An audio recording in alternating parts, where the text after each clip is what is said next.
Hello everyone. నా పేరు జ్ఞానరాజు. నేను 20K సీనియర్ ఎగ్జిక్యూటివ్ ప్రెసిడెంట్ అనే పొజిషన్ ఉన్నాను హెర్బల్ లైఫ్ న్యూట్రిషన్ కంపెనీలో. ఈ 51 ఇయర్స్ అండ్ 18 ఇయర్స్ నుంచి ఉన్న కంపెనీలో ఉన్నాను ఎక్స్పీరియన్స్. సో నాకున్న ఎక్స్పీరియన్స్తో I wanted to share you one of the greatest videos of our time. I like this video. This is called principles, money wise, principles of wealth, principles of money, rules of money. మనకి money రావాలంటే కొన్ని rules ఉన్నాయి. Rules గురించి నేను మీకు ఈ video ద్వారా నేను తీసుకెళ్తాను. It will be great help for many of the people. It's like a great blessing. So ఈ వీడియో నేను ప్రజెంట్ చేసే ముందు దీని గురించి మీకు చాలా అవగాహన వస్తుంది. మంచిగా ప్రశాంతంగా కూర్చొని వినండి. మీ ఫ్యామిలీ మెంబర్స్ ఉంటే వాళ్ళు కూడా చూపించండి. మనీ అందరికి కావాల్సిందే. అయితే మనీ గురించి అవగాహన లేకపోవడం వల్ల చాలా మంది మిస్టేక్ చేస్తుంటారు అనమాట. సో వాటి గురించి నేను I'm going to share with you some of the presentation. My slides ద్వారా తీసుకెళ్తాను. అసలు మనీ ఎవరి దగ్గర ఉంటుంది? ఓకే, మనీ రావాలంటే ఏమైనా ఉన్నాయా? సూత్రాలు ఉన్నాయి. సో నా గురించి నేను చెప్తాను. నేను ఫార్మర్ డిస్ట్రిక్ట్ రిజిస్ట్రార్ అనే జాబ్లో చేశాను. జిల్లా రిజిస్ట్రార్ అనే ప్లేస్లో పొజిషన్లో గవర్నమెంట్ ఆఫ్ ఆంధ్రప్రదేశ్లో దాదాపు 10 ఇయర్స్ చేశాను. అంతకుముందు ఎల్ఐసిలో 5 ఇయర్స్ జాబ్ చేశాను. తర్వాత నేను ఐఏఎస్ ఇంటర్ దాకా వెళ్ళాను. తర్వాత నాకు గ్రూప్ 1లో సెలెక్ట్ అయిన తర్వాత ఇట్లా 10 ఇయర్స్ చేసిన తర్వాత నేను జాబ్ రిజైన్ చేసి ఫుల్ టైం చేస్తాను అనమాట ఈ కంపెనీలో. సో దీని వెనకాల నా స్టోరీ మీకు చివరిలో తీసుకెళ్తాను. So nutritionist and fitness consultant, wellness కోచ్గా ఉన్నాను అనమాట. Personal wellness coach for last 18 years. Certified nutrition fitness consultant అనే సర్టిఫికేషన్స్ ఉన్నాయి. Certified sports nutrition consultant, certified exercise science specialist, marathon runner and cyclist and CPR AED certified Zumba and strong by Zumba ఇన్స్ట్రక్టర్ని. So నా ఒక 10 points ద్వారా మిమ్మల్ని తీసుకెళ్తాను. ఈ 10 పాయింట్లలో మీరు జాగ్రత్తగా మిమ్మల్ని అర్థం చేసుకోండి. సో మీకు ఏమైనా డౌట్స్ ఉంటే నాకు సెపరేట్గా మీరు చాట్ రూమ్లోకి రావచ్చు. Principle 1, it is not the money problem, it is the plan problem. నేను చాలా మంది మెంటర్ చేస్తాను. వాళ్ళు చెప్తాను, డబ్బులు లేవు సార్, నా దగ్గర డబ్బులు ఎక్కడ సార్, డబ్బులు లేవు, బిజినెస్ చేద్దామన్నా ఏం చేద్దామన్నా డబ్బులు కావాలి సార్. డబ్బులు ఎక్కడే సార్, డబ్బులే లేవు. సో నేను చెప్పేది ఏంటంటే principle it's not the money problem, it's the plan problem. డబ్బులు లేకపోవటం సమస్య కాదు, ప్లాన్ లేకపోవటం సమస్య. అంటే ఎవరికి ఈ ప్లానింగ్ అంటే ఏంటి సార్ అంటే, డబ్బులు లేక వస్తుంటే ప్లాన్ లేదంటే ఏంటి సార్? డబ్బులు లేక కాదు, ప్లాన్ లేక. ఉన్న డబ్బుల్ని ఎలాగ మల్టిప్లై చేయాలి, ఎలాగ మీరు అలొకేట్ చేయాలి, ప్లాన్ తెలియదు అనమాట. మీరు సంపాదించేది 1000 రూపాయలైనా పర్లేదు, 10,000 పర్లేదు. ఆ 10,000ని ఎలాగా మీరు అలొకేట్ చేయాలనేది చాలా important. The philosophy of A dollar. కొంతమంది ఏమంటారంటే, $1 ఎవరికైనా ఇచ్చా అనుకోండి, డాలర్ అంటే 70 రూపాయలు, 80 రూపాయలు, 100 రూపాయలు వేసుకోండి, 70 రూపాయలు ఉంటుంది అప్రాక్సిమేట్లీ. సో $1 ఇస్తే ఈ 70 రూపాయలు, 80 రూపాయలతో ఏం చేస్తాం సార్ అని చెప్పేసి ఒక్కొక్కళ్ళు వెళ్ళి కోకోకోలా కొనొచ్చు, 2-3 కోకోకోలాలు, ఆరే బ్రోషర్ కొనొచ్చు. ఓకే, ప్రొడక్ట్ గురించి లేకపోతే సర్వీస్ గురించి. For example herbal life nutrition, మా దాని గురించి చెప్పారు అనుకోండి, ఇలా అవుటోళ్ళు ఇట్లా ఉంటోళ్ళు ఇట్లా అయిపోయారు అనేది బొమ్మలు ఉన్నాయి దాంట్లో, బ్రోషర్. ఆ బ్రోషర్లు ఒక 100 మందికి చూపించారు అనుకోండి, అదే $1 వచ్చిన డబ్బులతో ఒక 100 మందికి పంచారనుకోండి, 100 మందికి చెప్పారు, అన్న ఇట్లా ఉందన్న, ఇట్లా షుగర్ తగ్గిన వాళ్ళు, బీపీ తగ్గిన వాళ్ళు, లావు తగ్గిన తర్వాత వచ్చే ప్రాబ్లమ్స్ అన్న అంటే వీటి గురించి చెప్పామంటే దాంట్లో కొంతమంది నిజమారా అయితే నేను కూడా ట్రై చేస్తాను అని చెప్పేసి కొంతమంది తీసుకోవచ్చు. కాబట్టి మనకి ఒక బిర్యానీ తినొచ్చు 100 రూపాయలతో, లేదా మీరు 100 బ్రోషర్లు కొనొచ్చు మీరు. కాబట్టి it is not lack of money, everybody has money, it is how you use it. అందరి దగ్గర డబ్బులు ఉన్నాయి. 100 రూపాయలు లేవా, 200 రూపాయలు లేవా, 500 రూపీస్ లేవా, 1000 రూపీస్ లేవా. డబ్బులు లేకపోవటం కాదు, డబ్బుల్ని ఎలాగా అది పెట్టుబడి పెట్టాలా, ఖర్చు పెట్టాలా అని ఉంటారు అన్నమాట. కొంతమంది 100 రూపాయలు కానీ సినిమాకి వెళ్ళిపోతారు, అయిపోయింది. 100 రూపాయలు కూడా ఏ సినిమా వస్తుంది చెప్పండి. బట్ అదే 100 రూపాయలతో 100 బ్రోషర్లు 100 మందితో మాట్లాడితే 10 మంది కానీ తీసుకున్నారు అనుకోండి, చాలు మీకు 10,000 వచ్చేసింది. కాబట్టి ఏమైంది అక్కడ, అదే డబ్బులు, బట్ అందరి దగ్గర డబ్బులు ఉన్నాయి, డబ్బులు లేక కాదు, దాన్ని ఎలాగ వాడాలని ప్లాన్ లేకపోవటం. కాబట్టి మీకు 10,000 రూపాయలు మీకు ఆదాయం వచ్చింది అనుకోండి. సో 10,000 రూపాయల ఆదాయం వస్తే ఆ 10,000లో ఎలాగ దాన్ని ప్లాన్ చేసుకోవాలి, అలొకేషన్ చేయాలో తెలియదు. It's not the lack of money, it's the lack of allocation. ఏది బడ్జెట్ ఎలా అలొకేట్ చేయాలో తెలియదు అనమాట. ఫస్ట్ మీరు 100 రూపాయలు అనుకోండి, 100 రూపాయల్లో 70 రూపాయలు మీద బతకాలి, 30 రూపాయలు ఫస్ట్ అలొకేట్ చేయాలి, తీసి పక్కన పెట్టాలి ఫస్ట్ 100 రూపాయలు రాగానే. తర్వాత దాన్ని ఏం చేయాలంటే రివర్స్ చేయాలంట. అంటే 30 రూపాయల్లో మనం 30 రూపాయల మీద బతకాలి, 70 రూపాయలు సేవ్ చేయాలన్నమాట. సో అసలు చూద్దాం, 30 రూపాయలు ఏం చేయాలంటే ఫస్ట్ 10 రూపాయలు 10% దేవుడికి ఇచ్చేసేయాలి, లేదా పేదలకి ఇచ్చేసేయాలి, చారిటీ. ఓకే, సో మనకి క్రిస్టియన్స్ అయితే టైట్స్ అని ఇచ్చేస్తారు. So 10% for savings. ఈ చారిటీ టైట్స్ అయిపోయిన తర్వాత నెక్స్ట్ 10% ఇమ్మీడియట్ గా సేవింగ్స్ చేయాలి. సేవింగ్స్ అంటే రిస్క్ లేదు దాంట్లో, వెళ్ళి భద్రంగా ఫిక్స్డ్ డిపాజిట్ లేకపోతే ఒక దాంట్లో గోల్డ్ కొనటం ఏదో ఒక దాంట్లో పెట్టేసారనమాట. అంటే రిస్క్ రాదు, ఇంకా అది అలా పెరుగుతూ ఉంటుంది అనమాట అంతే. వడ్డీతో వస్తే ఇంకా మంచిది, లేదా ధరలు పెరుగుతూ వెళ్తే ఇంకా మంచిది. 10% వెళ్ళి సేవింగ్స్ అనమాట, బ్లైండ్గా సేవింగ్స్ చేయాలి.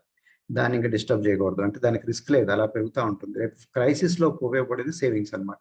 ఉద్యోగం పోయింది, లేకపోతే వ్యాపారం డౌన్ అయిపోయింది, అప్పుడు దాన్ని డిస్టర్బ్ చేయొద్దు, ఆ సేవింగ్స్ మనకి పనికి వస్తాయి.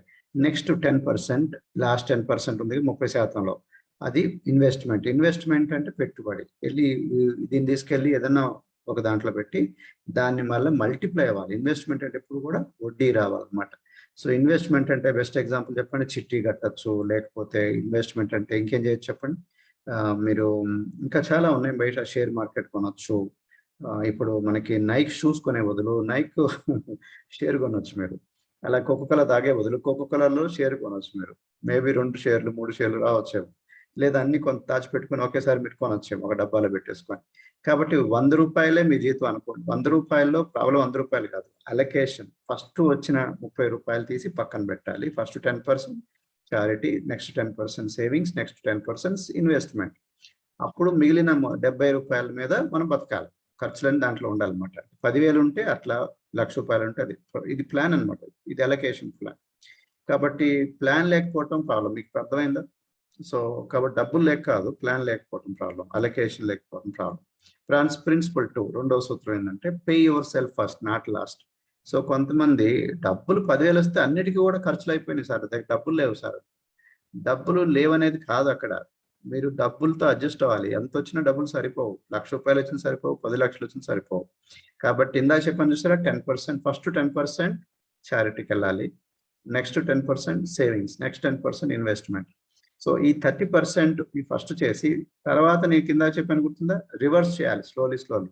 ఈ 30%, 70:30% చేసాము, నెక్స్ట్ 30:70 చేయాలి. అంటే అర్థమైంది, అంటే మనం ₹30 మీద బతకాలి, ₹70 మనం సేవింగ్స్, చారిటీ, ఇన్వెస్ట్మెంట్ లో తీసుకెళ్ళాలి. అంటే ఫ్యూచర్ లో డబ్బులు మిగులుతూ ఉంటాయి, ఇన్వెస్ట్మెంట్ పెరుగుతూ ఉంటుంది, సేవింగ్స్ పెరుగుతూ ఉంటాయి, అప్పుడు మనకి ₹30 మీద బతకాలి, అట్లా అనమాట రివర్స్ లో.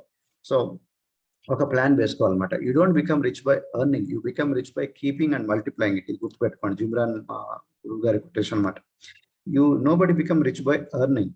ధనం సంపాదించడం ద్వారా ధనవంతులు ఎవరు, ధనాన్ని మల్టిప్లై చేయడం ద్వారా, ధనాన్ని నిలబెట్టుకోవడం ద్వారా ధనవంతులు అవుతారు. Very important, keeping it and multiplying it. కాబట్టి ఎంత ఉద్యోగం అయినా, ఎంత వ్యాపారం అయినా, వచ్చిన డబ్బులు తీసుకెళ్ళి మళ్ళీ మల్టిప్లై చేయాలి, దాన్ని మళ్ళీ రిటైన్ చేసుకోవాలన్నమాట. కాబట్టి మనకి ఈ సేవింగ్స్, ఇన్వెస్ట్మెంట్ పార్ట్ లేకుండా కేవలం సంపాదించిన వాడే గొప్పవాడు అనుకుంటే కరెక్ట్ కాదు.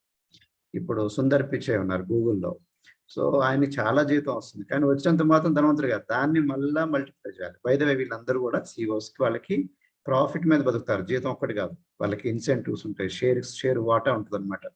సో ఇది చాలా ఇంపార్టెంట్. కాబట్టి మనం పిచ్చి మొక్కల్లాగా వెళ్ళి ఓన్లీ బతకడం, శాలరీ వస్తేనే బతుకుతాం అనుకుంటాం మనం చాలా మంది, అది కరెక్ట్ కాదు. దాన్ని మల్టిప్లై చేయాలి, గుర్తుపెట్టుకోండి, దాన్ని కీపింగ్ చేయాలి. కాబట్టి ఇది 10-10-10 అనేది చాలా ఇంపార్టెంట్. ఓకే, స్లోలీ దాన్ని ఏం చేయొచ్చు, 50:50, దాని తర్వాత 70:30. ఓకే, సో తర్వాత 30:70 మీకు చెప్పాను. Your out go versus up keep.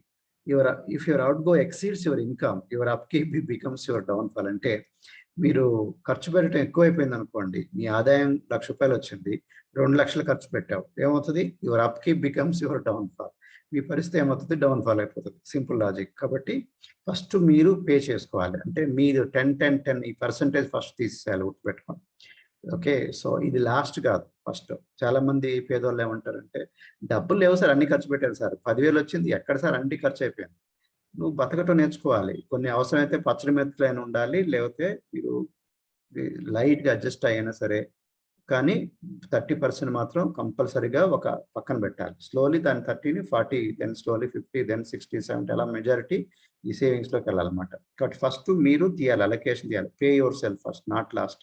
మీ గురించి మీరు, ఎందుకంటే రేపు టుమారో ఏమవుద్దో మనకు తెలియదు కాబట్టి. So principle 3, respect money by organising your wealth well. అంటే ధనాన్ని ప్రాపర్గా ఆర్గనైజ్ చేసుకోవాలి. నేను ఇప్పటికిప్పుడే మిమ్మల్ని క్వశ్చన్ వేస్తాను, మీరు అది కరెక్టే కాదు చూసుకోండి. మీరు మెన్ అనుకోండి, మగవాళ్ళు అనుకోండి, మీ దగ్గర పర్స్ ఉంటుంది. పర్స్ వెంటనే మీరు ఓపెన్ చేసి ఒకసారి చూసుకోండి, మీరు ₹100 నోటు, ₹1000 నోటు, ₹500 నోటు అన్నీ కలిసి ఉన్నాయా, లేకపోతే అన్నీ ఒకదాని తర్వాత ఒకటి ఉన్నాయా? కాయిన్స్ ఒక చోట, first 10 rupees, then 20 rupees, then 50 rupees, అట్లా ఉందా? ఎట్లా ఉందో చూడండి. మీ పర్సులో ఉన్న చిన్న తక్కువ డబ్బుల్నే మీరు సరిగా ఆర్గనైజ్డ్ లేకపోతే అన్ని తోసేసారు. లేడీస్ గురించి చెప్పాల్సిన అవసరం లేదు. హ్యాండ్ బ్యాగ్లో అన్ని తోసేసారా? Jewellery, pens, notes, currency, coins అన్ని దాంట్లో ఒకేసారి తోసేస్తున్నారా? దాన్ని ఉన్న దాంట్లో కొంచెం నీట్ గా పెట్టుకొని రబ్బర్ బ్యాండ్ పెట్టి, లేదా ఒక ఆర్గనైజ్డ్ గా ఇదన్నీ కూడా కరెన్సీ, ఇది 500 నోట్స్ ఒక చోట, 1000 ఒక చోట, 50s ఒక చోట, 100 అట్లా నీట్గా దాని తర్వాత పెట్టుకున్నారా? ఒక ఆర్డర్ లో పెట్టుకున్నారా? జ్యువెలరీ ఒక చోట. ఇట్లా మీరు వెరీ ఇంపార్టెంట్ ఆర్గనైజింగ్. ఇంకా చిన్న ఇల్లు ఇచ్చినప్పుడు దేవుడు చిన్న ఇంటిని మనం ఆర్గనైజింగ్ పెట్టుకోవచ్చు. చేతకనప్పుడు పెద్ద బంగ్లా ఇవ్వడు, పెద్ద ప్యాలెస్ ఇవ్వడు. I don't know where it all goes. కొంతమంది అంటుంటారు, అసలు డబ్బులు ఎట్లా పోతున్నాయి మాకు అర్థం కావట్లేదు సార్. వస్తున్నాయి పోతున్నాయి, వస్తున్నాయి పోతున్నాయి. సో మిమ్మల్ని ఏం చేయాలి? ఇండియాకి ఫైనాన్స్ మినిస్టర్ గా చేయాలి కదా. అప్పుడు ఏం చేస్తారు? ఇండియాని కూడా దివాలా తీస్తారు. మనం డబ్బులు ఎక్కడ పోతున్నాయి అర్థం కాదు సార్. మరి చిన్న విషయాల్లో మిమ్మల్ని చిన్న హౌస్ ని కంట్రోల్ చేయలేనప్పుడు, బడ్జెటింగ్ చేయలేనప్పుడు దేశాన్ని ఫైనాన్స్ మినిస్టర్ చేస్తే ఎలా ఉంటుంది చెప్పండి. సో చాలా ఇంపాసిబుల్ కదా. సో అట్లా అవ్వం కూడా, అయినా దివాలా తీస్తాం. అట్లా అవ్వడానికి కూడా ఛాన్స్ రాదు. అందుకని మనకి పెద్ద పెద్ద పొజిషన్స్ రావన్నమాట. కాబట్టి I don't know where it all goes అనకూడదు, ఎవరు కూడా అనకూడదు అనమాట. Okay, the secret is not in big things, it is in small things. రహస్యం ఏంటంటే పెద్ద విషయాలు లేదు, చిన్న విషయాలు సరిగా చేస్తే మీకు పెద్ద విషయాలు దేవుడు ఇస్తాడని చెప్పేసి బైబిల్లో ఉంది.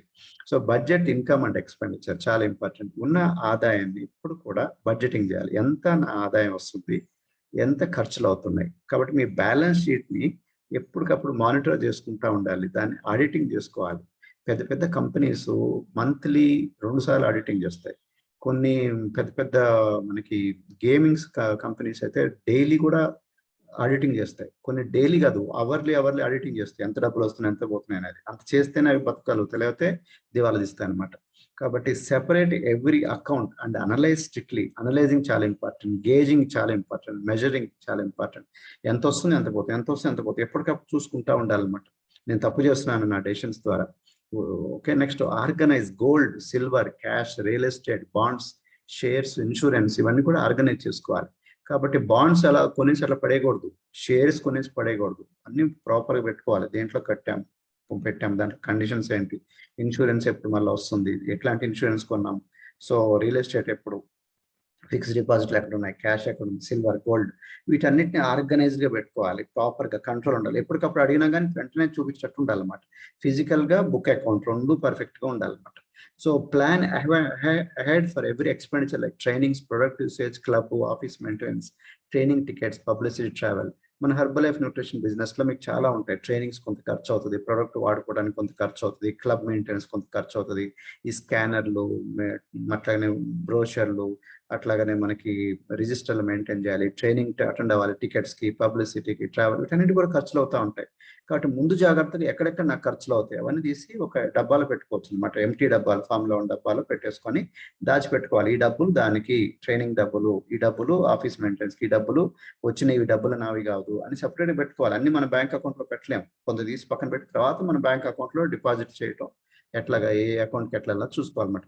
Calculate your net worth and concentrate on increasing. Net worth ఎప్పుడు చూసుకుంటూ ఉండాలి. మనం ఇప్పుడు ఎంత ఉన్నాం, మనం నెట్వర్త్ అంటే మనకు అన్ని అప్పులు పోగా, మనకి అన్ని ప్రాఫిట్ పోగా, మనకి లాస్ లైఫ్ పోగా, ఎవరికి అవ్వాల్సిన పోగా మన దగ్గర ఎంత మిగిలింది ఆ నెట్వర్త్, మనకి ఇప్పుడు మన వర్త్ ఎంత అనేది చూసుకుంటుండాలి అన్నమాట. వ్యాపారస్తులు, ధనవంతులు ఇదే చూసుకుంటూ ఉంటారు.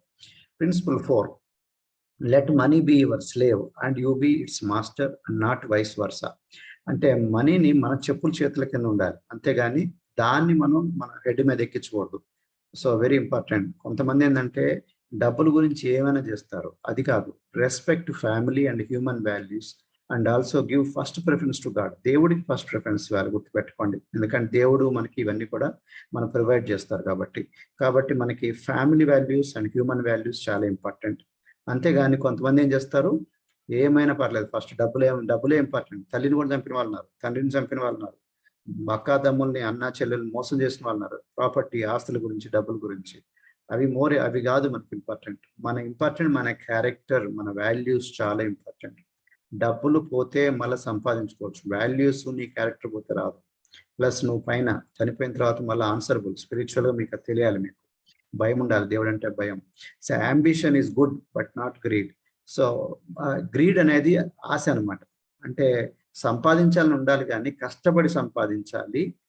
అందరికీ అన్న టైం మేనేజ్మెంట్ డిసిప్లిన్ చేసుకొని సంపాదించుకుంది అంబిషన్. అందరికన్నా పైకి ఎక్కాలి అనేది అంబిషన్, తప్పులేదు దాంట్లో. అందరికి సర్వీస్ చేస్తూ నేను సంపాదించుకుని తప్పులేదు. కానీ గ్రీడ్ అంటే ఏంటంటే అత్యాస. అంటే అందరిని ఒకరిని తొక్కేసి పైకి వెళ్ళాలి, అది తప్పు. ఇంట్లో బ్రదర్ సిస్టర్లు అందరిని తొక్కేసి వాళ్ళకన్నా ఎక్కువ సంపాదించాలి, అంటే వాళ్ళని కింద తొక్కేయని కాదు, వాళ్ళని కూడా డెవలప్ చేసుకుంటారా, నో ప్రాబ్లం. ఎవరు కష్టపడితే వాళ్ళకి వస్తుంది, ఎవరికి వాళ్ళే పోటీ, అంతేగాని మన ఎవరికి పోటీ కాదు, మనం ఎంత కష్టపడితే వస్తుంది. అట్లా ఉండాలన్నమాట. అంబిషన్ ఈజ్ ఓకే, కానీ గ్రీడ్ నాట్ ఓకే, అత్యాస మంచిది కాదనమాట. So principle 5, major money for major things, not for minor things. Major money అంటే పెద్ద డబ్బులు పెద్ద విషయాలకి, చిల్లర విషయాల గురించి కాదు. ఫర్ ఎగ్జాంపుల్ గేమ్స్ ఆడుకుంటారు కొంతమంది, ఆల్కహాల్, స్మోకింగ్, దాంతో తగలేస్తారు డబ్బులు. అందరూ ఆటో వాళ్ళు, for example I'm not against them, కొంతమంది ఆటో వాళ్ళు 500 రూపీస్ సంపాదిస్తారు రోజు మొత్తంలో, 1000 రూపీస్ సంపాదిస్తారు. ఈ 1000 రూపీస్లో 400-500 రూపీస్ తాగుడికి, స్మోకింగ్కి, వీటికి అయిపోయింది. ఇంటికి తీసుకొచ్చేది ఇంకో 500. ఓకే, ఇట్లా ఉంటుంది అనమాట. అట్లా ఉండకూడదు. Think proactive, long term, not be reactive for short term gains.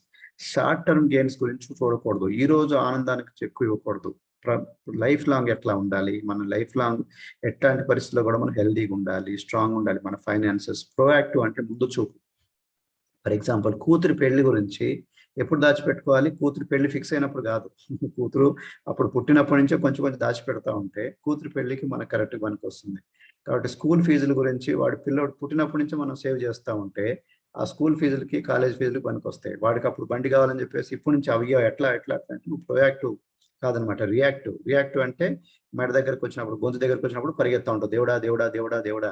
Hospital bills కావాలి, మెడికల్ బిల్స్, సడన్ గా ఏదైనా ప్రాబ్లం వచ్చింది, ఖర్చులు వస్తాయి, అప్పుడు ఏం చేస్తాం మీరు. కాబట్టి ఫ్యామిలీ నీడ్స్, మీ లైఫ్ గోల్స్ అన్ని సెపరేట్ గా పెట్టుకోవాలి. షార్ట్ ప్లెజర్స్ కాబట్టి సినిమాలకి, మనకి షికార్లకి, మనకి టీవీలకి, తర్వాత గేమ్స్ కి, మొబైల్స్ కి, వీటికి ఎక్కువ ఇప్పుడే ప్లెజర్ గురించి, టుమారోది మనకి మెయిన్ అవసరాలు ఉంటాయి. వాటికి రేపు బ్రదర్, మమ్మీ మనకి డూ ఆర్ డైలో ఉన్నాడు, చచ్చిపోతున్నారు, హాస్పిటల్కి 10 లక్షలు కావాలన్నారు, ఏం చేస్తారు? డబ్బులు లేవు, మనం అంతే సార్ పేదవాళ్ళు అనకూడదు, దాచిపెట్టుకోవాలి తెలివైన వాడు అంటే. Think of medical bills, insurance bills, education, marriage expenses, అవన్నీ కూడా ఇప్పుడు దాచిపెట్టుకోవాలి. While spending for TV, entertainment, alcohol, cigarettes, vacations అన్ని అవి వద్దంటలే నేను. డబ్బులు సర్ప్లస్ ఉన్నప్పుడు ఓకే, డబ్బులు సర్ప్లస్ లేనప్పుడు ఎందుకు? ఈ రోజు ఆనందం పడిపోయి టుమారో మళ్ళీ కాళ్ళ మీద పడుతున్నావు, అది తప్పు, కరెక్ట్ కాదు. అంటే నీకు ఆలోచన లేదు, ముందు చూపు లేదు. Think of beating inflation, automatic price rise with the time while investing and spending. గుర్తుపెట్టుకోండి, మనకి గవర్నమెంట్ ధరలు పెంచుతూ ఉంటుంది అనమాట. గవర్నమెంట్ చేతిలో కూడా లేదు, ఎందుకంటే ధరలు ఎప్పుడైనా గవర్నమెంట్ డబ్బులు కావాలనుకోండి, కరెన్సీ నాసిక్లో ప్రింటింగ్ ప్రెస్ ఉంది, గుద్దుతూ ఉంటుంది, ముద్రిస్తూ ఉంటుంది. సో దాంతో అసలు కంట్రోల్ పోయింది.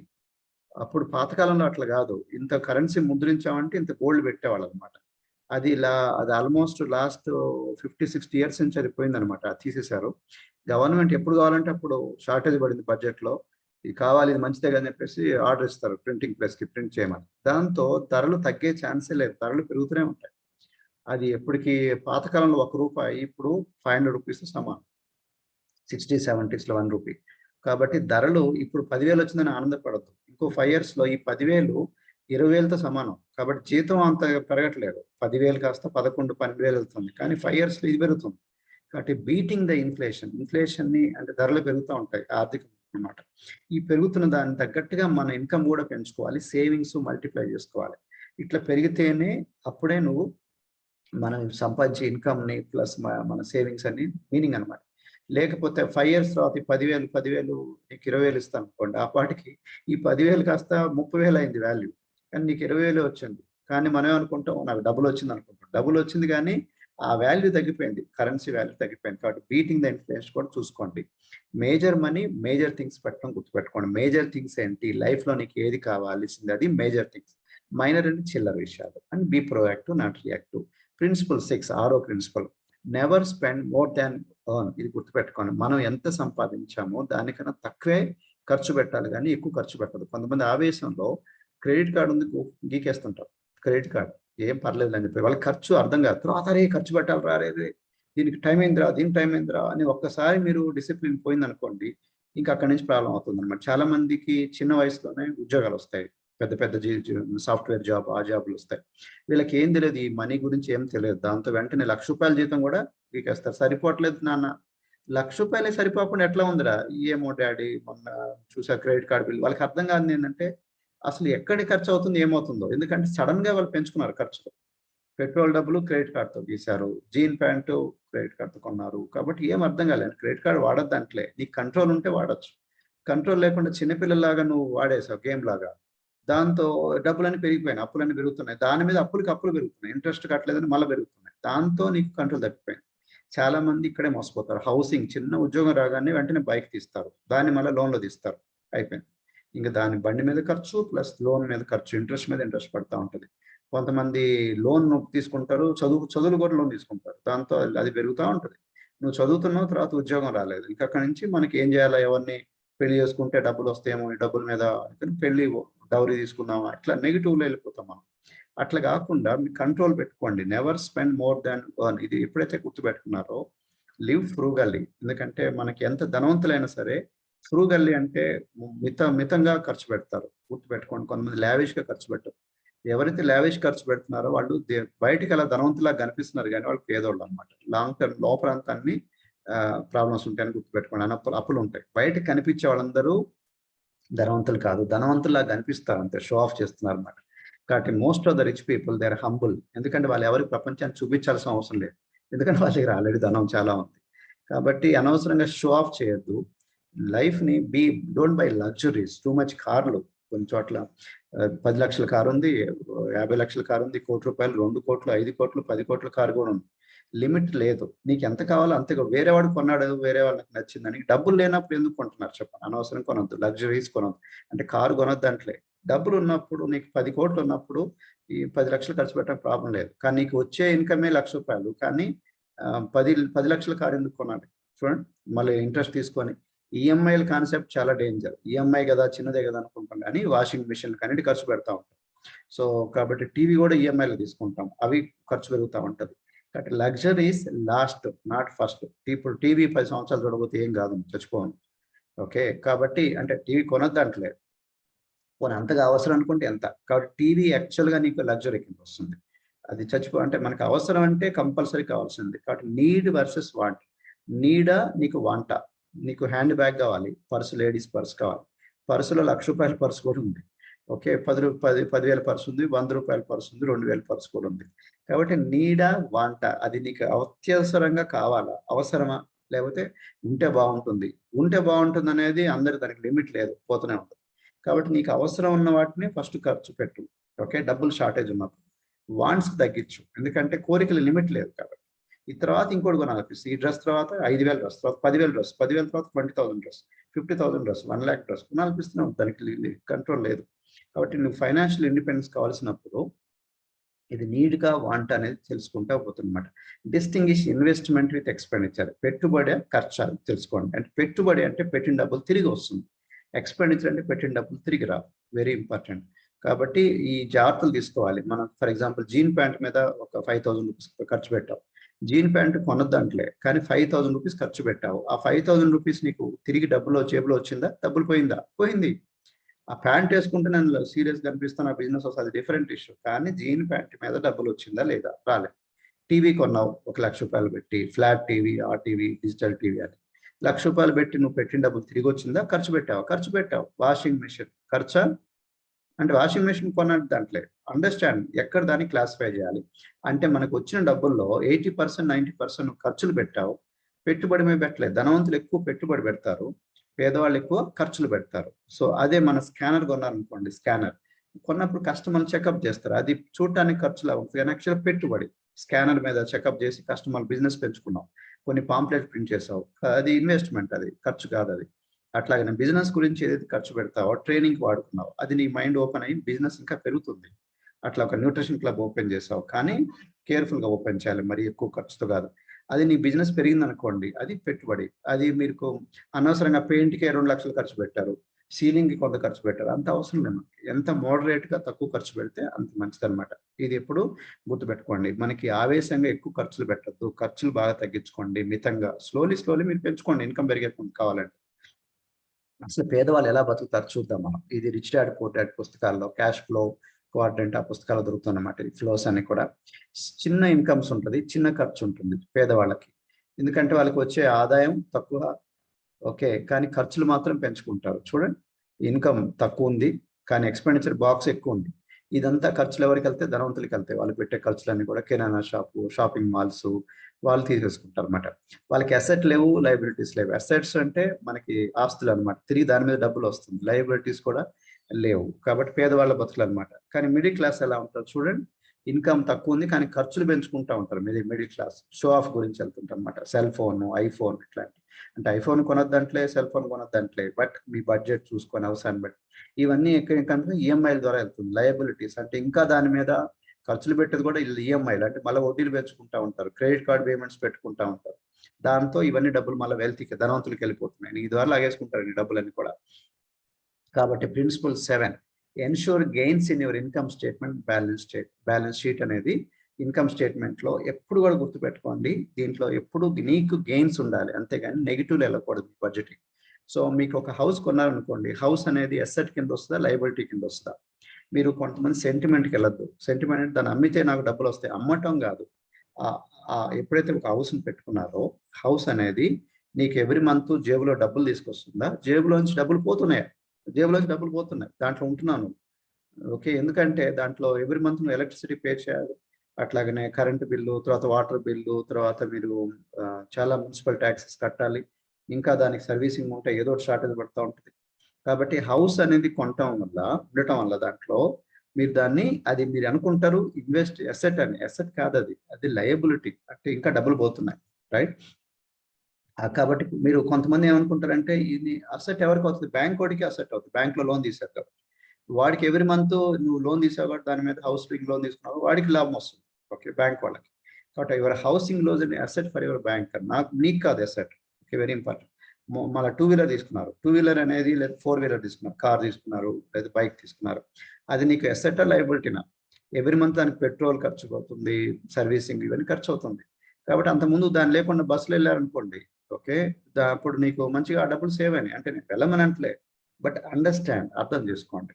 హౌస్ మీరు ఉండి దాంట్లో ఒక హౌస్ కట్టేసుకొని దాంట్లో హౌస్ లో ఉండదు దాంట్లో, కానీ దాని రెంట్కి ఇచ్చారనుకోండి, అప్పుడు మీకు అది అసెట్ అవుతుంది. దాని మీద ఇన్కమ్ మనకి ఏమో బ్యాంక్ లోన్ ఏమో 10,000 కట్టాలి ఎవరి మంత్, కానీ మనకి 20,000 వస్తుంది, అప్పుడు అది అసెట్. ఎవరి మంత్ 10,000 ఎక్స్ట్రా మనకి మిగులుతుంది. సో ఇట్లా అర్థం చేసుకోండి. ఇప్పుడు మీరు ఫైనాన్షియల్ స్టేట్మెంట్ ఎట్లా అర్థం చేసుకోవాలో చెప్తున్నాను మీకు. సో మీరు హార్ట్ గురించి అలా సెంటిమెంట్కి వెళ్ళదు, use your head not your heart. ఈ ఫైనాన్షియల్ మేనేజ్మెంట్ లో గుర్తుపెట్టుకోండి. బ్యాలెన్స్ షీట్ అంటే అసెట్స్ లయబిలిటీస్ ని బ్యాలెన్స్, అసెట్స్ ఎక్కువ ఉండాలి, లయబిలిటీస్ తక్కువ. ఇన్కమ్ స్టేట్మెంట్ అంటే ఇన్కమ్ అండ్ ఎక్స్పెండిచర్. ఇన్కమ్ మనకి ఎప్పుడు పెరుగుతుండాలి, ఎక్స్పెండిచర్ తగ్గాలి. అసెట్స్ ద్వారా ఇన్కమ్ వస్తుంది, లయబిలిటీస్ ద్వారా ఎక్స్పెండిచర్ అవుతుంది. గుర్తుపెట్టుకోండి, కొండ గుర్తు, right? Balance sheet, income statement ఎప్పుడు చూసుకుంటా ఉండాలన్నమాట. రెడ్యూస్ ఎక్స్పెన్సెస్ అండ్ లయబిలిటీస్, ఖర్చులు బాగా తగ్గించుకోండి. లయబిలిటీస్ కూడా, లయబిలిటీ అంటే మనం అప్పు పడ్డాం, క్రెడిట్ కార్డ్ ఇట్లాంటివి అనమాట, తగ్గించుకుంటా ఉండాలి. Increase and build true assets. ఇందా చెప్పాను, అసెట్ అంటే ఈ బైకులు, మొబైల్స్ ఇవన్నీ అసెట్లు కాదు. హౌస్ అనేది అసెట్ కాదని చెప్పాను.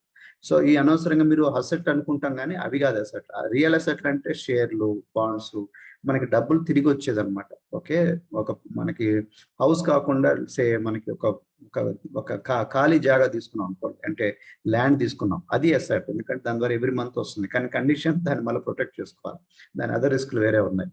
అట్లా అనమాట. మీరు రియల్ ఎస్టేట్ ఇట్లాంటి కానీ, లేకపోతే గోల్డ్ కానీ, గోల్డ్ అనేది సెమీ ఎందుకంటే అది అసెట్ లాగానే కొంత డబ్బులు పెరుగుతుంది, వాల్యూ కూడా పెరుగుతుంది, కానీ it's not a great asset, but some asset. So increase investment పెట్టుకోవాలి. Let the money get multiplied. ఎప్పుడు కూడా గుర్తుపెట్టుకోండి, ఈ మనీ ఎప్పుడు మల్టిప్లై అవుతూనే ఉండాలి, అలాగనే ఉండకూడదు. అప్పుడు దానికి పిల్లలు పుట్టిస్తూ ఉండాలి. 10,000 పెడితే 20,000 అవ్వాలి, 20,000 నుంచి 40,000. బిజినెస్ అంటే అది. అప్పుడు మీరు ధనవంతులు అయ్యే ఛాన్స్ ఉందన్నమాట. అది అట్లా పెట్టమన్నారని చెప్పేసి మళ్ళీ ఎక్కడ పడితే అక్కడ చార్మినార్ బ్యాంకు, లేకపోతే ఇంకెక్కడ బ్యాంక్ లో పెట్టకూడదు, అంటే మునిగిపోయే బ్యాంక్ లో పెట్టకూడదు. సో సేఫ్ ఇన్వెస్ట్మెంట్, వాళ్ళు వడ్డీ ఎక్కువ ఇస్తానని చెప్పేసి అత్యాశ చూపిస్తూ ఉంటారు. బట్ సేఫ్ ఇన్వెస్ట్మెంట్ ఉండాలి. 10,000 పెడితే అది పెరగాలి కానీ తగ్గకూడదు, మళ్ళీ మాయమైపోకూడదు. Wisely invest in depreciating asset like cars, bike, mobile ఇట్లాంటివి. సో మీరు డిప్రిషియేటింగ్ అసెట్ లో మీరు ఖర్చు పెట్టకూడదు. ఫర్ ఎగ్జాంపుల్ కారు డబ్బు, ఇప్పుడు 10 లక్షల కారు తీసుకున్నారు, అది జస్ట్ షోరూమ్స్ రాగానే అది 6 లక్షలు అంటాడు, ఎంత నాకు వద్దని చెప్తే. సో కాబట్టి బైక్ కూడా అంతే, మొబైల్ అంతే, సెకండ్ హ్యాండ్, థర్డ్ హ్యాండ్ బాగా తక్కువ ఉంటాయి వాల్యూస్. కాబట్టి డిప్రిషియేటింగ్ అసెట్ మీద ఎక్కువ ఖర్చు పెట్టకూడదు. ఎందుకంటే అది డిప్రిషియేట్, అది ఇంకా పెరగట్లేదు, దాని వాల్యూ తగ్గిపోతూ ఉంటుంది. సో ప్రిన్సిపల్ 8, 8వ principle, think and act like a rich people. ధనవంతులు ఎలాగా బిహేవ్ చేస్తారో అట్లీస్ట్, అంటే అన్ని విషయాల్లో కాదు, వాడు ఎక్కువ తాగుతున్నాడు అనుకో, తాగేవాళ్ళు దాన్ని కాపీ చేయకూడదు. వాడు ఫ్యామిలీ లైఫ్ లేదు, అట్లాంటి వాళ్ళు కాపీ చేయొద్దు. రిచ్ పీపులే కానీ అట్లాంటి బుద్ధులు మనకొద్దు. ధనవంతుల్లో ధనం వరకు వాళ్ళు ఎంత డిసిప్లిన్గా ఉంటారో ఆ పాయింట్స్ మాత్రం మీరు క్యాచ్ చేయండి, వాటిని మళ్ళీ మీరు కాపీ చేయండి. Okay, reinvest the money generated by true assets. కాబట్టి ఏదైతే మనం ఒక అసెట్ మీద డబ్బులు వచ్చింది అనుకోండి, ఆ డబ్బుల్ని మళ్ళీ రీఇన్వెస్ట్ చేయాలి. అప్పుడు ఫైనాన్షియల్ ఇండిపెండెన్స్ వస్తుంది. Time is money, don't waste the time. కాబట్టి కాలాన్ని మనీతో పోల్చాలన్నమాట. యాక్చువల్గా మనీతో కన్నా ఎక్కువ అనమాట టైం వాల్యూ. కాబట్టి టైంని మాత్రం అస్సలు వేస్ట్ చేయకూడదు. Time is more valuable than capital. యాక్చువల్గా ధనం సంపాదించాలంటే మూలధనం క్యాపిటల్. డబ్బులు లేవు సార్ అంటే, డబ్బులు లేకపోతే నో ప్రాబ్లమ్, టైం లేకపోతే big problem. Time more important. Herbal లైఫ్లో సక్సెస్ అవ్వాలన్నా టైం ఇవ్వాలి. కొంతమంది నాకు రాజుగారు నేను 10 లక్షలు ఇస్తాను, మీరే నా తరఫున బిజినెస్ చేయండి అంటే నేను చేయనని చెప్తాను. ఎందుకంటే నీ డబ్బులు కాదు నాకు కావాల్సింది, ఈ time. Time is more valuable. నేర్చుకోవాలి, మీరు చెప్పినట్టు వింటే బిజినెస్ పెరుగుతుంది. But time is more valuable than capital. So develop multiple incomes and multiple income sources. కాబట్టి ఒక్క ఇన్కమ్ మీద ఆధారపడదు. నేను గ్రూప్ 1 జాబ్లో, ఎల్ఐసి జాబ్లో ఒకటే ఆదాయం, నెలంతా కొట్టుకున్న తర్వాత శాలరీ. ఇక్కడ మల్టిపుల్ ఇన్కమ్, హెర్బల్ లైఫ్లో డిఫరెంట్ ఆదాయాలు వచ్చినాయి. Multiple income sources important. కాబట్టి అందుకని మీరు సూపర్వైజర్ అవ్వాలి. సూపర్వైజర్ కాకపోతే అయిన తర్వాత next world team, get team, well team వస్తుంది. దానివల్ల బోనస్ అనేది వస్తుంది ఎక్స్ట్రా. బట్ ఇన్కమ్ సోర్సెస్ ఎప్పుడు తగ్గించుకోవడం, పెంచుకోవాలి. Work on leveraging and peoples energy and time. Work as a team, ఒక టీమ్ లాగా చేయాలి ఇప్పుడు. అండ్ ఎప్పుడైతే మనం కలిసి పని చేస్తామో ఎక్స్క్యూజ్ మీ, సో అప్పుడు మనకి ఎక్కువ ఇన్కమ్ వస్తుంది. Leveraging and peoples energy and time అంటే మనకి ఒక టీం లాగా, ఒక్కడి ద్వారా ధనవంతులు అవ్వలేదు మన టీం. హెర్బల్ లైఫ్లో మీకు ఆల్రెడీ చెప్పాను ఇన్ని రకాల ఆదాయాలు, మల్టిపుల్ ఇన్కమ్స్ అని చెప్పాను. 8 రకాల ఆదాయాలు నాకు ఇప్పుడు. Almost 7 incomes, 8 incomes, almost 8 incomes వస్తాయి నాకు. ఓకే, ఎక్సెప్ట్ కొంచెం ఒక పర్సెంటేజ్ కొంచెం తగ్గుతుంది, కానీ దాదాపు అన్ని ఆదాయాలు నేను వాడుకుంటాను. అట్లా మీరు తెలివైన ఆదాయాలుగా 8 రకాల ఆదాయాలు చూడండి. మీకు ఎన్ని ఆదాయాలు వస్తున్నాయి, మీరు దాదాపు ట్రై చేయండి. అందుకే నెక్స్ట్ లెవెల్కి వెళ్తాం మీద ఫోకస్ పెట్టండి. So distributor, senior consult, success, ఇలా డిఫరెంట్ పొజిషన్స్ ఉన్నాయి. పైకి వెళ్ళకుండా ఏముంటుంది, ఇన్కమ్ పెరుగుతూ ఉంటుంది. కొంతమంది దీని మీద ఫోకస్ పెట్టకుండా వాళ్ళు నాకు ప్రాఫిట్ రావాలని చెప్పేసి కింద వాళ్ళని తొక్కేసి వాళ్ళని రావద్దు మా క్లబ్లో, ఎందుకంటే నాకు ప్రాఫిట్ అని ఒక్క ఇన్కమే చూస్తారు క్లబ్లో.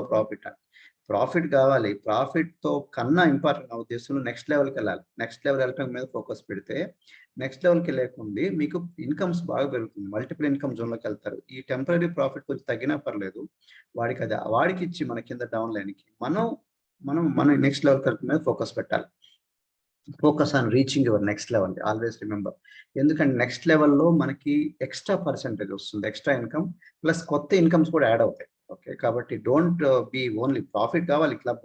క్లబ్ ప్రాఫిట్ కన్నా ఇంపార్టెంట్ ఇది నెక్స్ట్ లెవెల్కి వెళ్ళటం. కాబట్టి mind concentrate on long term business, not only short term.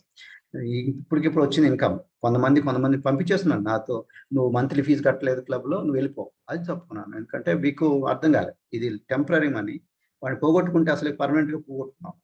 కాబట్టి వాడు జస్ట్ బికాజ్ వాడు డబ్బులు కట్టినందుకు క్లబ్లో నీకు సర్వీసింగ్ ఫీజు, వాడు పోగొట్టుకుంటే నీకు ఎంత లాస్ అవుతున్నావు, అతను వెళ్ళిపోయాడు బిజినెస్లోంచి. సో కాబట్టి ఎవరిని కోల్పోవద్దు, వెరీ ఇంపార్టెంట్. కాబట్టి హౌ ద వెల్తీ లివ్, ధనవంతులు ఎలా నివసిస్తారు చూడండి. వాళ్ళకి ఇంకా చూడండి, పాత మీకు చూపించాను ఇంట్లో, వీళ్ళ ఇన్కమ్ పెరుగుతూ ఉంది, ఇంకా ఎక్స్పెండిచర్ తగ్గింది. ఇందాక వాటిల్లో ఇన్కమ్ తక్కువ ఉంది, ఎక్స్పెండిచర్ పెరిగింది. ఎక్స్పెండిచర్ తగ్గింది, వీళ్ళు ఇన్కమ్ పెరిగింది. ధనవంతులు అసెట్లు ఎక్కువ ఉన్నాయి చూడండి, లైబిలిటీస్ తక్కువ ఉన్నాయి. ధనవంతులు ఎప్పుడు కూడా అసెట్లు ఎక్కువ పెంచుకుంటారు, లైబిలిటీస్ బాగా తగ్గించుకుంటారు. అట్లాగనే పూర్ అండ్ మిడిల్ క్లాస్ నుంచి వాళ్ళకి ఇన్కమ్ వస్తుంది. బట్ పేదవాళ్ళు ఏదైతే డబ్బులు ఇస్తారో వీళ్ళు మాల్ కట్టుకుంటారు, వీళ్ళు షాప్ ఓపెన్ చేస్తారు, వీళ్ళు షేర్లు కొంటాం, ఇట్లా పెద్ద వాటి మీద చేస్తారు అనమాట. అంటే ధనవంతులు పేదవాళ్ళు ఎక్కడైతే డబ్బులు ఖర్చు పెడతారో, జీన్ ప్యాంట్ నువ్వు కొంటున్నావు, జీన్ ప్యాంటు కొన్ని అమ్మేది వీళ్ళు అనమాట. అట్లా సినిమాకి వెళ్తున్నావు, సినిమా హాల్ ఓపెన్ చేసేది వీళ్ళు. కాబట్టి ధనవంతులు ఎప్పుడు పేదవాళ్ళ దగ్గర డబ్బులు లాక్కోవాలని ట్రై చేస్తుంటారు అన్నమాట. గుర్తుపెట్టుకోండి, లాక్కోవాలంటే ఫోర్స్ఫుల్ కాదు, దేనో ఎక్కడెక్కడ ఖర్చు పెడతాడు. నువ్వు బార్కి వెళ్తున్న మందు వీడు వైన్ షాప్ ఓపెన్ చేస్తాడు అట్లా. సో అంటే మిమ్మల్ని వైన్ షాప్ ఓపెన్ చేయమని కాదు, ఐఎమ్ టెల్లింగ్ యూ కొన్ని examples. Principle 9, undergo trainings on money managements when you are struggling on finances. నాకు ఇంట్రెస్టింగ్ ఏంటంటే, నాకు ఒక పర్సన్ చెప్పాడు అనమాట, ఏంటంటే మా డౌన్లైన్, అతను ఏమన్నా అంటే, సార్ డబ్బులు లేక చేస్తుంటే ట్రైనింగ్స్ అంటే ఏంటి సార్, నేను డబ్బులు లేవు కాబట్టి నువ్వు ట్రైనింగ్ కావాలి బాబు అన్నా. మనీ మేనేజ్మెంట్ అంటే సార్ మనీ లేక చూస్తుంటే అంటే మనీ లేదు కాబట్టి మనీ మేనేజ్మెంట్ కావాలి. మీకు ఇప్పుడు ఆల్రెడీ అర్థమైంది. It is not the lack of money, it is the lack of planning గురువుగారు లేకపోవటం చాలా ఇంపార్టెంట్. కాబట్టి ఇట్లాంటి ట్రైనింగ్స్ మీకు బయట చాలా రేర్గా దొరుకుతుంది మనీ మేనేజ్మెంట్ మీద. మనీ ఉన్నోళ్ళు ఇవ్వాలి ట్రైనింగ్, మనీ లేని వాళ్ళు ఎట్లా ఇస్తారు చెప్పండి. కాబట్టి ఎవరో ఇస్తున్నారు, పిహెచ్డి డాక్టర్ ఇస్తున్నారంటే కాదు. పిహెచ్డి డాక్టర్ ప్రొఫెసర్ ఇస్తున్నాడు, కానీ ఆయన కూడా అప్పుల్లో ఉన్నాడు అనుకోండి, ఆయన కరెక్ట్ కాదు. రియల్ గా రిచ్ పీపుల్, ధనవంతులు సంపాదించే వాళ్ళు ఇస్తే మంచిది. కాబట్టి మేము సింథియా సింపుల్ హౌస్ వైఫ్, యాక్చువల్గా ఒక 5,000 గురించి ఎక్స్ట్రా ఇన్కమ్ గురించి వచ్చింది మా మిసెస్. ఇప్పుడు తన ఇన్కమ్ 7 డిజిట్ లో ఉంది. నేను గ్రూప్ వన్ జాబ్ కూడా మానేసుకొని చేస్తున్నా, ఇద్దరం కలిసి చేస్తున్నాం. ఒక హౌస్ వైఫ్ నుంచి ఎలా బిజినెస్ ఉమెన్ గా మారిందో చూడొచ్చు మీరు. సో అంతకుముందు మాకు హోప్ లేదు. మా డ్రెస్లు ఎలా ఉన్నాయి చూడండి, మాకు ఆర్డినరీ డ్రెస్లు, ఆర్డినరీ పీపుల్, ఆర్డినరీ బతుకు అనమాట. సో ఇప్పుడు extraordinary life style, extraordinary life జీవితం ఉన్నా అనమాట. అసాధారణమైన జీవితం ఉంది. చాలా ఫారిన్ కంట్రీస్కి వెళ్తాం, చాలా లైఫ్ స్టైల్ చూసి చాలా మంది సర్ప్రైజ్ అవుతారు. ఇట్లా అయిపోయారా, ఇట్లా మారారా, దేవుడు ఇట్లా మిమ్మల్ని బ్లెస్ చేశాడని. మీలో వై అనేది చాలా స్ట్రాంగ్ ఉండాలి. ఎందుకు పైకి రావాలని బలంగా ఉంటే ఎలా చేయాలో మార్గాలు దొరుకుతుంది అంటారు. అంటే మనసు ఉంటే మార్గాలు, already where there is a will there is a way. కాబట్టి వై అనేది మీలో చాలా బలంగా ఉండాలి. పైకి రావాలి, నా మిడిల్ క్లాస్ బతుకులో ఉండద్దు. నా ఫోటోలు చూస్తే మీకు అర్థమైపోతుంది మా ఎట్లాంటి బతుకుంది, మా బట్టలు ఎక్కడ ఉన్నాం, ఎక్కడ తెలిసిపోయింది మా పిల్లలతో. నా ఇప్పుడు టోటల్ డిఫరెంట్. అమెరికాకు ఆల్మోస్ట్ ఎవ్రీ ఇయర్ వెళ్తుంటాము. సో ఆల్మోస్ట్ చాలా కంట్రీస్ చూసాము. పెద్ద పెద్ద హోటల్స్ లో ఉంటాము. We received by well audience, good audience. So you can see our pictures. ఆ పిక్చర్సే మీకు చాలా మాట్లాడుతున్నాయి. So take care of gold and goals. ఇంకోటి ఏంటంటే మన బంగారు బాతు దీని నుంచి మనం గుడ్లు తీసుకోవాలి, కానీ బంగారు గుడ్లు తీసుకోవాలి, కానీ బాతుని చంపకూడదు, బాతుని తినేయకూడదు.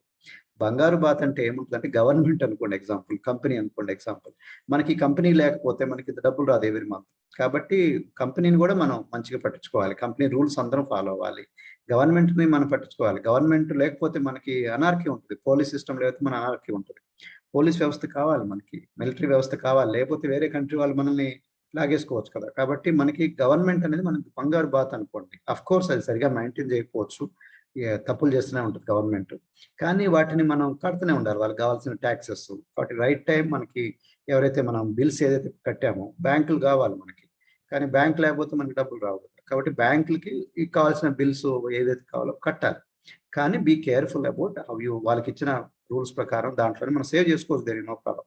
కాబట్టి మీ ఫ్యామిలీ, మీ సర్వెంట్స్ వీళ్ళందరూ ప్రొటెక్ట్ చేసుకోవాలి. లేకపోతే మనం బిజినెస్ చేయలేము కదా. ఫ్యామిలీ కరెక్ట్, వాళ్ళకి ఇవ్వాల్సింది ఇవ్వాలి. టైం టు మన సర్వెంట్స్ ఉంటారు, అసిస్టెంట్స్, వాళ్ళకి కావాల్సిన జీతాలు మనం ఇవ్వాలి. Don't violate company ethics and రూల్స్ని ఫాలో అవ్వాలి. మీకు మీ హెల్త్ కూడా మీరు గోల్డెన్ అనుకోండి. మీ హెల్త్ లేకపోతే, మీ బాడీ సహకరించట్లేదు అనుకోండి, మీరు ఏం చేయలేరు మీరు. కాబట్టి మీ హెల్త్ని కూడా మీరు పట్టించుకోవాలన్నమాట. Last principal 10. అంటే ఇది ఒకటే లాస్ట్ అంటే, ఇట్లాంటి చాలా ఉన్నాయి నా వీడియోస్, ఇంకా చూడండి. బట్ ఇక్కడ ఈ వీడియోలో లాస్ట్ ప్రిన్సిపల్ అనమాట. Are you working for your financial independence as a goal? చాలా మందికి ఇది ఒక గోల్ పెట్టుకోరు, ఆర్థిక స్వాతంత్రం ఉండాలని. చిన్న ఎగ్జాంపుల్ చెప్తాను. ఎంప్లాయీస్ ఒకసారి లాంగ్ టర్మ్ స్ట్రైక్ వెళ్ళారనుకోండి, లేదా మనకి కోవిడ్ లాంటి పెద్ద అటాక్ వచ్చింది అనుకోండి, 1 year ముయ్యాల్సి వచ్చింది బిజినెస్లోనే, జాబ్స్ అన్ని. అప్పుడు అన్ని ఉద్యోగాలు పోతాయి, బిజినెస్ అన్ని పోతాయి. అప్పుడు మనం ఆల్రెడీ దాచిపెట్టుకున్న డబ్బులతో మనం బతకాలన్నమాట. దాన్ని ఆర్థిక స్వాతంత్రం అంటారు. ఫైనాన్షియల్ ఇండిపెండెన్స్ అంటే మనం ప్రతిసారి జేబు చూసి, శాలరీని చూసి మనం బతకూడదు. మనకి ఎప్పుడన్నా దివాలా తీసే అవకాశం. కాబట్టి నెక్స్ట్ 50 years మన దగ్గర ఆస్తులు ఎట్లా ఉండాలంటే, ఒక 10 years, 40 years, 50 years జీతం లేకపోయినా, బిజినెస్ లేకపోయినా, మనం ఆ రిసోర్సెస్ ద్వారా మనం బతికేటట్టు ఉండాలన్నమాట. కాబట్టి మన మెంటాలిటీ సర్వైవల్ మెంటాలిటీ ఉండదు, ఫ్లరిష్ మెంటాలిటీ ఉండాలి. ఏదో ఇప్పటికిప్పుడు బతుకుతున్నాం కదా, చాలు కదా, ఈ రోజు నడిచింది, ఈ మంత్ నడిచిందని చూడకూడదు. Tomorrow, life long. Abundance mentality versus scarcity mentality. దేవుడు ఎంత బ్యూటిఫుల్ అంటే మనకి, దేవుడు అంటేనే అబండెంట్ అనమాట. దేవుడు ఎంత కావాలని అంత ఇస్తాడు. చూడండి, కావాలంటే కొంతమందికి ఎంత కావాలంటే ఇస్తున్నాడు. కానీ స్కార్సిటీ అంటూ కొంతమందికి ఏంటంటే, మనకి నేను వాడు పైకి వస్తే నేను పైకి రాలేను అనేది స్కార్సిటీ మెంటాలిటీ. అది చాలా తప్పు. మా సిస్టర్లు, బ్రదర్లు తొక్కేసి నేను పైకి వెళ్ళాలి, మా నైబర్ని తొక్కి మా పైకి వెళ్ళాలి, అట్లా అవుతుంది.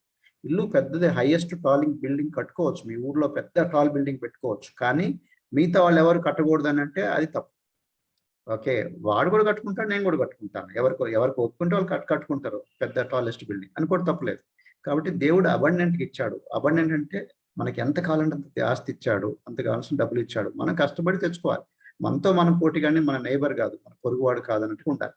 నేను చెప్పాను చూసారా, ఇది చాలా మందికి ఎంప్లాయీస్ పాపం నెలలో 2 నెలలు కానీ, 1 నెల 2 నెలలు కానీ అట్లాగా 3 నెలలు 4 నెలలు అట్లా స్ట్రైక్ కంటిన్యూ అనుకోండి ఎంప్లాయీస్, పాపం వాళ్ళకి రోడ్డు మీద పడిపోతారు, సూసైడ్ చేసుకుంటారు. మీరు చూస్తే నేను షాక్ తింటాను పాపం. ఎందుకంటే వాళ్ళు అంటారు, మేము ఎట్లా బతకాలి సార్, మాకు ఉద్యోగాలు జీతం రాకపోతే ఎట్లా బతకాలి అంటే. 20 సంవత్సరాలు 30 సంవత్సరాల నుంచి ఉద్యోగం చేస్తున్నాడు, కానీ నెల జీతం రాకపోతే మళ్ళా బతుకు బస్ స్టాండ్ అన్నట్టు అనమాట. అంటే పాపం పరిస్థితి అది అయ్యమే. అంటే వీళ్ళకి చెప్పేవాళ్ళు లేరు. ఎవరు జీతం ఈ రోజు జీతం మీద అట్లా ఉండవద్దు, జీతం రావాలి కానీ దాని మీద బతకూడదు, పాత డబ్బుల మీద బతకాలి. అంటే వాటిని ఇట్లా సేవింగ్ చేసుకోవాలి, టర్న్ ఓవర్ చేయాలి, ఇన్వెస్ట్మెంట్ చేయాలి, అసెట్లు క్రియేట్ ఇవనేమో చెప్పలే వాళ్ళకి. పాపం వాళ్ళు బిజీ ఉంటారు, హార్డ్ వర్కర్స్, చాలా హార్డ్ వర్కర్స్, పాపం ఇట్లా గైడెన్స్ లేదు. ఓకే, అందుకని అన్నాను మీరు అట్లా ఉండకూడదు అనుకుంటే I feel with them, pity with them. నేను కూడా గవర్నమెంట్ ఎంప్లాయ్ 15 సంవత్సరాలు చేశాను, నా మైండ్ కూడా అట్లనే ఉండదు. ఇక్కడికి వచ్చిన తర్వాత మైండ్ సెట్ మారింది. ఒకటి కోవిడ్ టైంలో 1,16,00,000 మంది ఉద్యోగాలు పోయినాయంట. అట్లా ఇంజనీరింగ్ లెక్చరర్స్ పెట్రోల్ బంక్ లో పెట్రోల్ కొడుతున్నారంట చూడండి, 8,000 నుంచి 12,000 జీతాలకి. ఓకే, సో చాలా తక్కువ జీతాలు. 8,000 నుంచి 12,000 జీతాల నుంచి 5,000 నుంచి 14,000 వచ్చిందంట.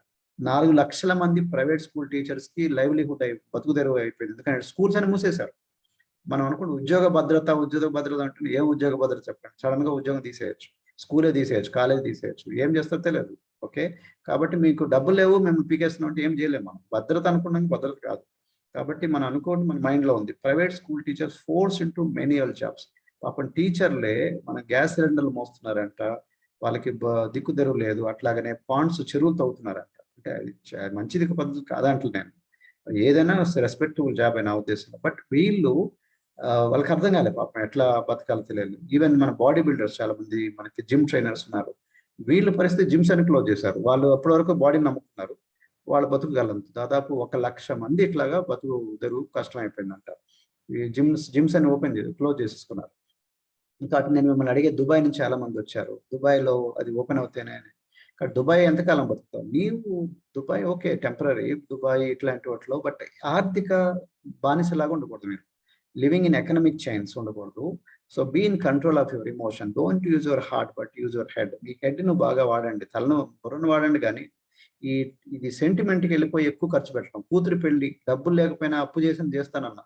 అసలు ఫస్ట్ నువ్వు అప్పు ఎందుకు చేయాలి? కూతురు పెళ్లి చేయొద్దంటలే, రెస్పెక్ట్ కూడా చేయొద్దంటలే. డబ్బులు లేనప్పుడు నువ్వు పడి కొన్ని చేసావు, 20 లక్షలు 30 లక్షలు ₹1,00,00,000 పెట్టి అప్పు చేసావు, తర్వాత నెక్స్ట్ డే పెళ్ళైన నెక్స్ట్ డే మళ్ళీ వాళ్ళందరికీ పే చేయాలి కదా. So important. కాబట్టి మనకి ఎమోషన్స్కి వెళ్ళొద్దు, దాన్ని ప్రాపర్గా ఆలోచించండి, హార్ట్ మీద వాడద్దు. Work to learn skills rather than earn. కాబట్టి స్కిల్స్ ఎక్కువ మిమ్మల్ని నేర్చుకోండి, డబ్బులు ఇంపార్టెంట్ కాదు, డబ్బులు వచ్చే ఆదాయం వచ్చే స్కిల్స్ మోర్ ఇంపార్టెంట్. నా ఉద్దేశం డబ్బులు పేదవాళ్ళకి కావాలి, మిడిల్ క్లాస్ వాళ్ళకి. డబ్బుల కన్నా డబ్బులు వచ్చే ధనవంతుడి బుద్ధులు మనకు కావాలి, దాన్ని స్కిల్స్ అంటారు. ఆ స్కిల్స్ మీద ఎక్కువ ఫోకస్, అందుకే ట్రైనింగ్ ఎక్కువ. You become what you study. కాబట్టి రీడ్ మంచి గుడ్ బుక్స్ చదవండి, మంచి పుస్తకాలు చాలా ఉన్నాయి దీని మీద, మనీ మేనేజ్మెంట్ మీద. నా వీడియోసే చాలా ఉన్నాయి, చూడొచ్చు నా యూట్యూబ్ ఛానల్లో. So surround yourself with people who are smarter than you. నీకన్నా తెలివైన వాళ్ళ మధ్యలో ఉంటే మనం కూడా వాళ్ళలాగా అవ్వాలని ట్రై చేస్తాం. మనకన్నా తక్కువ వాళ్ళతో ఉంటే మనం వాళ్ళలాగా అవుతాం, మనకన్నా తక్కువడు మనం చూసి బెనిఫిట్ అవుతాడు. కాబట్టి నేను ఎప్పుడు అంటాను, మీరు ప్రెసిడెంట్ టీంతో సహవాసం చేస్తే మీకు ప్రెసిడెంట్ టీం బుద్ధులు వస్తాయి, నువ్వు చైర్మన్ క్లబ్తో చైర్మన్ క్లబ్ బుద్ధులు వస్తాయి, నువ్వు కింద నీకన్నా తక్కువ వాళ్ళతో సహవాసం చేస్తే నీకు వాళ్ళ బుద్ధులు వెళ్తాయి, వాళ్ళ బుద్ధులు నీకు వస్తాయి, నీ బుద్ధులు వాళ్ళకి వెళ్తాయి. అంటే వాళ్ళతో సహవాసం చేయొద్దంటలే, బట్ నువ్వు నీకన్నా పైన వాళ్ళతో సహవాసం చేయాలి. ఓకే, గుర్తుపెట్టుకోండి. Respect them, appreciate their discipline on money matters. కాబట్టి వాళ్ళకి కొంత డిసిప్లిన్ ఉండబట్టే కదా దూరం వచ్చారు వాళ్ళు. No money, no product relation, up lines or down lines or anyone unless with banks or company. ఆ డబ్బులు ఎవరికన్నా ఇవ్వాలనుకుంటే బ్యాంకులు ఉన్నాయి, బ్యాంకుల డ్యూటీ అది, లేకపోతే వాళ్ళు ఫైనాన్షియల్స్ ఉంటారు, వాళ్ళు చూసుకుంటారు. Company duty. కానీ నువ్వు ప్రొడక్ట్ ఎక్స్చేంజ్ ఇవ్వటం అట్లా వద్దు. అయ్యో పాపం అని ఇచ్చామంటే రిలేషన్ పాడైపోతుంది, అప్ లైన్స్ డౌన్ లైన్స్ తో. మీ పైన వాళ్ళు కానీ కింద వాళ్ళు ఎవరైనా డబ్బులు అడిగారు అనుకోండి, అస్సలు ఇవ్వకూడదు. ఇచ్చారంటే పోయింది, బిజినెస్ పోయింది. ఎందుకంటే మళ్ళీ ఇవ్వలేరు, ఇంక కొట్లాటలు మొదలవుతాయి, రిలేషన్స్ పాడైపోతాయి. అప్పులు సంబంధాలు ఉండకూడదు, ప్రొడక్ట్ సంబంధాలు ఉండకూడదు. అక్క ప్రొడక్ట్ ఇవ్వక మళ్ళీ ఇస్తాను ఇట్లా ఉండకూడదు. కంపెనీతో తీసుకోని చెప్పండి, నా దగ్గర లేదని చెప్పండి. గుర్తుపెట్టుకోండి, డౌన్లో అయినా సరే అప్లు అయినా సరే అప్పులు ఇవ్వద్దు, అప్పులు తీసుకోవద్దు. ఎందుకంటే బ్యాంకర్స్ ఉన్నారు ఆల్రెడీ. అప్పులు ఇవ్వాలంటే వాళ్ళని క్రైటీరియా ఉంటుంది. ఆస్తి నీకు నిజంగా రీపేయింగ్ కెపాసిటీ ఉందంటే ఇవ్వచ్చు మీరు, అని నీకు చేత కాదే చూడటం. కానీ ఆవేశంగా ఇచ్చావు, అయ్యో పాప నా ఫ్రెండ్ కదా, నా దోస్తు కదా, మా బ్యాచ్మేట్ అని ఇచ్చావు, కష్టాలు ఉన్నాడని. మళ్ళీ నువ్వేమవుతుంది, వాడు ఇవ్వకపోతే మళ్ళా అవుతుంది అనమాట, కాళ్ళ మీద పడగాల్సి వస్తుంది. Teaching fish is better than giving fish. కాబట్టి చేపని మనం ఇవ్వద్దు, చేపని ఎట్లా పట్టాలని నేర్పించాలి. మీ ఫ్రెండ్ అయినా మీ కొడుకైనా డబ్బులు ఇస్తే వాళ్ళు వాళ్ళకి వాడతారు, మళ్ళీ డాడీ అని చూపిస్తూ ఉంటారు. అంటే వాళ్ళకి డబ్బులు ఇవ్వద్దంటలే, పాపం ఏం లేనప్పుడు వాళ్ళు డబ్బులు ఇవ్వాలి. కానీ కాళ్ళ మీద బతకడం నేర్పించాలి, మోర్ ఇంపార్టెంట్. కాబట్టి టీచింగ్ ఫిష్ అనేది మోర్ ఇంపార్టెంట్. చేపను ఎట్లా పట్టాలో నేర్పించాలి, చేపనివ్వద్దు. Not to depend upon check income, but retail income for your daily needs. కాబట్టి ప్రతిరోజు మీకు కావాల్సిందంటే రీటైల్ మీద బాగా ఫోకస్ పెట్టండి. కస్టమర్ వచ్చిన డబ్బుల ద్వారా మీకు ఇంట్లో ఖర్చులన్నీ అవ్వాలన్నమాట. కాబట్టి మీకు వచ్చే చెక్స్ ఉన్నాయి కంపెనీ నుంచి, హెర్బలైఫ్ చెక్స్ అన్ని కూడా, వాటిని ప్రాపర్‌గా మీకు వాటిని మీరు దాన్ని బాగా వాడుకుంటే, వాటి మీద మీకు క్రెడిబిలిటీ, సేవింగ్స్, ఇన్వెస్ట్‌మెంట్స్ అవి చేసుకుంటా ఉండొచ్చు. మీ అకౌంట్‌లో పడతా ఉన్నాయి. సో, దాని మీద మీరు ప్రాపర్‌గా మీరు మీ ఫైనాన్షియల్ ఇండిపెండెన్స్ బిల్డ్ చేసుకోవచ్చనమాట. Seed capital not to disturb. ఇది గుర్తుపెట్టుకోండి. అంటే ఎప్పుడు చూసినా ఒక వ్యాపారం అంటే కనీసం కొంత మనీ ఉంటది. సీడ్ క్యాపిటల్ అంటారు. దాన్ని తినకూడదు. ఓకే. రైతులు ఒక 100 బస్తాలు వచ్చాయనుకోండి ఎకరం మీద. 100 బస్తాలు వస్తే దాంట్లో 10 బస్తాలు పక్కన పెడతారు. ఎందుకంటే సీడ్ క్యాపిటల్ రా అని. అంటే దాన్ని సీడ్స్ అనమాట. మళ్ళా దాని విత్తనాలు వేయాలి. నెక్స్ట్ పంటకి ఎట్లా ఇస్తారు? లేకపోతే దాన్ని కూడా అమ్ముకున్నాను అనుకోండి, మళ్ళా అడుక్కోవాలి. లేకపోతే వేరే వాళ్ళని అడగాలి.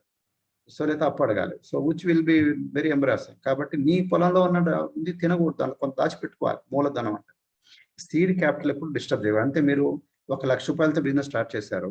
మీకు 2,00,000, 3,00,000 ప్రాఫిట్ వచ్చింది. ఈ ₹1,00,000తో వచ్చిన ప్రొడక్ట్ మీ దగ్గర ఉండాలి కదా! ప్రొడక్ట్, ఆస్తులు ఇవన్నీ. వీటిని రిపీట్ చేస్తూనే ఉండాలి. పాంప్లెట్లు అయిపోయినాయి. మళ్ళా పాంప్లెట్ కొట్టించుకోవాలి. స్కానరు మన పాడైపోయింది. మళ్ళా స్కానర్ తీసుకోవాలి. ప్రొడక్ట్ మరి దగ్గర 50,000 ప్రొడక్ట్ ఉంది, ఎప్పుడు పట్టింది చూసినా. 50,000 ప్రొడక్ట్ మళ్ళీ రిపీట్ చేస్తూనే ఉండాలి. ప్రాఫిట్ తినాలి గానీ క్యాపిటల్ తినకూడదు. ప్రాఫిట్ తినాలి, క్యాపిటల్ తినకూడదు. దాన్ని మళ్ళా రిపీట్ చేస్తున్నాం. మళ్ళీ కంపెనీకెళ్ళి ఆర్డర్ పెట్టాలి. కొంతమంది సార్ మొత్తం తినేసాను సార్, ఇప్పుడు కస్టమర్లు ఉన్నారు కానీ ప్రొడక్ట్ నా దగ్గర లేదు సార్. అది నీ తప్పు.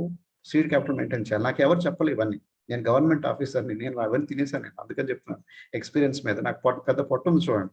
సో, గవర్నమెంట్ జాబ్‌లో గ్రూప్ 1 ఆఫీసర్‌లో నాకు ఫైనాన్షియల్ డిసిప్లిన్ లేదు. హెల్త్ డిసిప్లిన్ లేదు.